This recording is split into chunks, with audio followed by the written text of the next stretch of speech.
নমস্কার প্রিয় দর্শক বন্ধুরা, আমি আপনাদের অ্যাডভাইসার ফ্রেন্ড অঙ্কন সর্বপ্রথম অ্যাস্ট্রো অ্যাডভাইজার চ্যানেলে আপনাদেরকে জানাই স্বাগতম। আজকে আমরা আলোচনা করব আমাদের জ্যোতিষশাস্ত্র মতে যে রাশিদের প্রকারভেদের যে শেষ প্রকারটা আছে সেই বিষয়টা নিয়ে। অর্থাৎ আমরা অলরেডি কিন্তু চর রাশি, স্থির রাশি এবং আজকে যেটা নিয়ে আলোচনা হবে সেটা হচ্ছে দ্বিস্বাভাবিক রাশি। এই তিনটে আমরা রাশির প্রকারভেদকে জেনে নেওয়ার পরে আলোচনা করব যে এই তিনটি প্রকারভেদের মাধ্যমে এই রাশিগুলো বা লগ্নগুলোর সাপেক্ষে বাদক গ্রহ কীভাবে নির্বাচন করা হয়। এগুলো কিন্তু প্রত্যেকটাই জ্যোতিষশাস্ত্রের সূত্র অনুযায়ী প্রযোজ্য হয়ে আসছে। তো সেই বিষয় নিয়ে আজকে আমাদের আলোচনা হবে। তো ভিডিও শুরু করবার পূর্বে আপনাদের কাছে একটাই অনুরোধ, আপনাদের যাদের আমার ভিডিও ভালো লাগছে তারা অবশ্যই চ্যানেলটিকে সাবস্ক্রাইব করতে পারেন এবং যারা আমার সাথে যোগাযোগ করতে চাইছেন স্ক্রিনে দেওয়া নাম্বারে হোয়াটসঅ্যাপ মেসেজের মাধ্যমে যোগাযোগ করতে পারেন। তো আসুন শুরু করা যাক।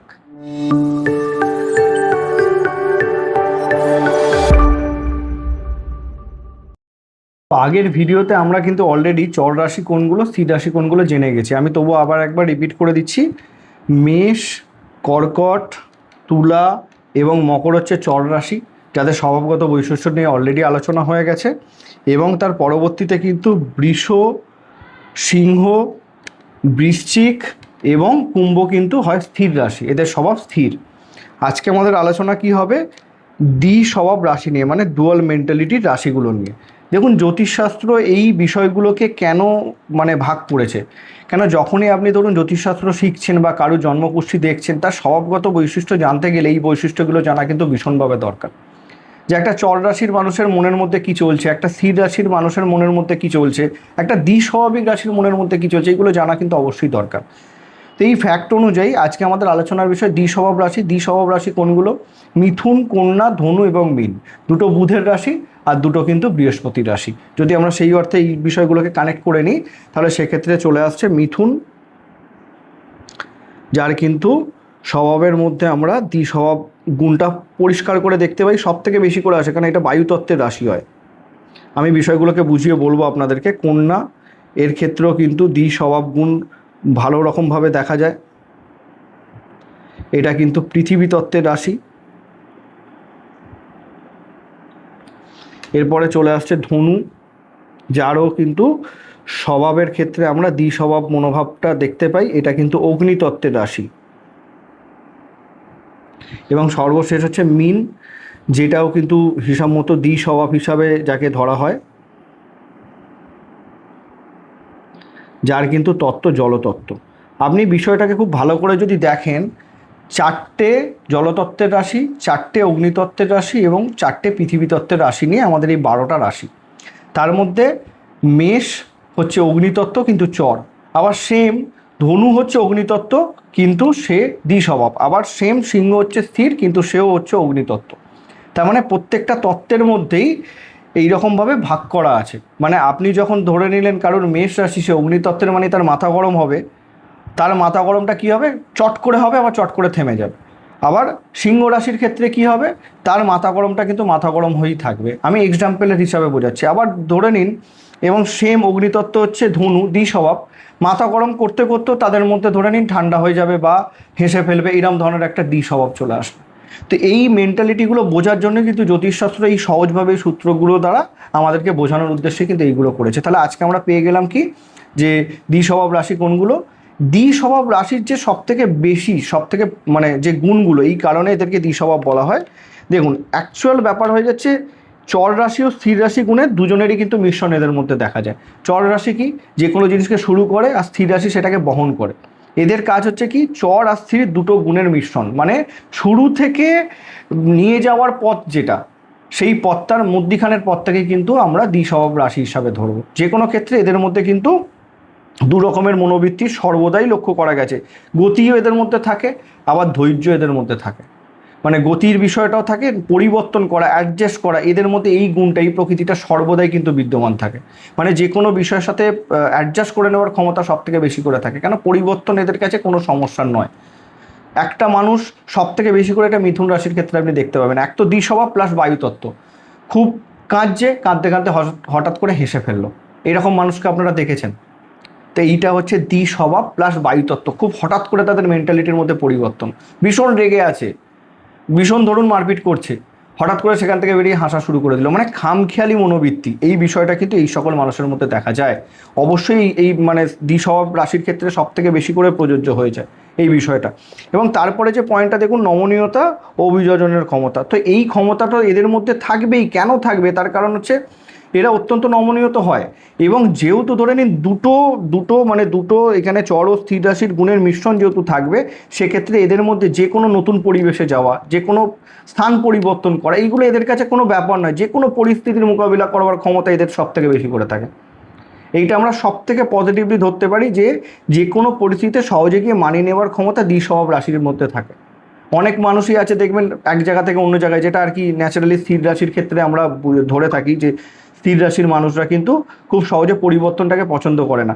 এরা কিন্তু পরিবর্তনের জন্যই এই রাশিগুলোকে দ্বিস্বভাব রাশি হিসাবে ধরা হয়। যে কোনো পরিবর্তনের ক্ষেত্রে এদের কিন্তু সব থেকে বেশি করে এরা এগিয়ে আসে। এইটা বিষয় চলে আসলো।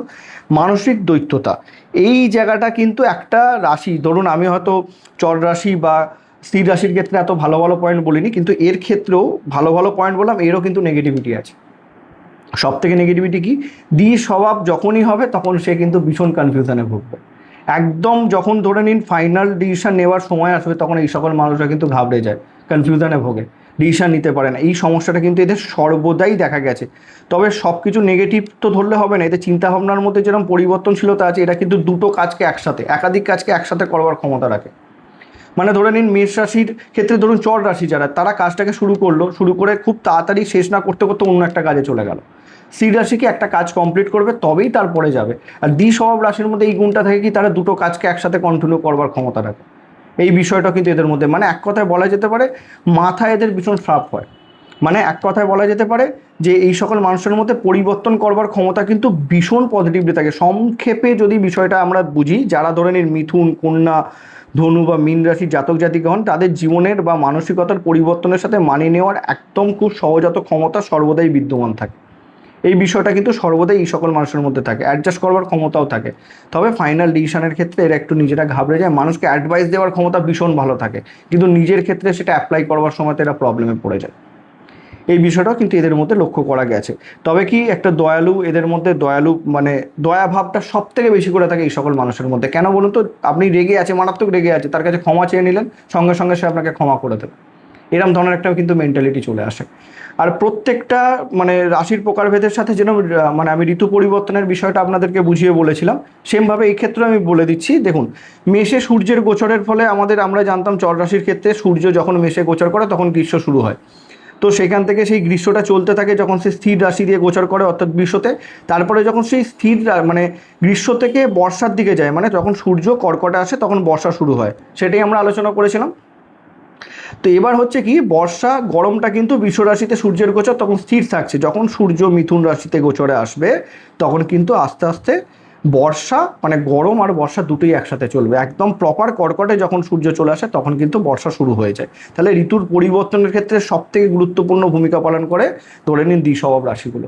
মানে প্রত্যেকটা ঋতুর পরিবর্তন, সেই পরিবর্তনের মধ্যিখানে যে সময়টা, সে একটা হয় স্থির সময় যেখানে ধরুন সেই ঋতুটাই চলে, আর একটা হয় পরিবর্তনের সময়। সেই পরিবর্তনের সময়টা যখনই সূর্য ধরে নিন মিথুন রাশির ওপর দিয়ে গোচর করবে তখন কিন্তু গ্রীষ্ম থেকে বর্ষার দিকে মানে আমাদের ঋতু পরিবর্তন হচ্ছে। তখন গ্রীষ্ম, গরম এবং বর্ষা দুটোই থাকে।